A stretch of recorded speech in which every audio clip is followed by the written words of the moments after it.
Hi guys, welcome back to our channel Gaming Basics. In today's video, I will be teaching you guys how to change your Slotomania account.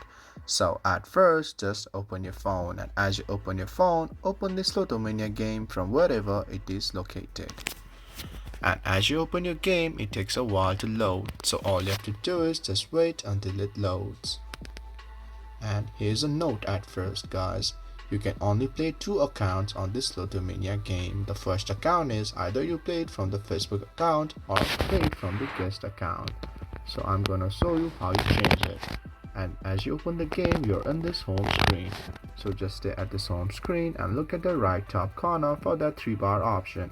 And as you see it, just click it there and go in the option settings. And you can see the first option right there, sign out. So just at first sign out from your Facebook account. And as you sign out from your Facebook account, you're in this screen. So all you have to do is click on the option play as guest. And as you do that, your account has been changed. So guys, that's how you change the Slotomania account. If you find our video helpful, please leave a like and please do not forget to subscribe our channel.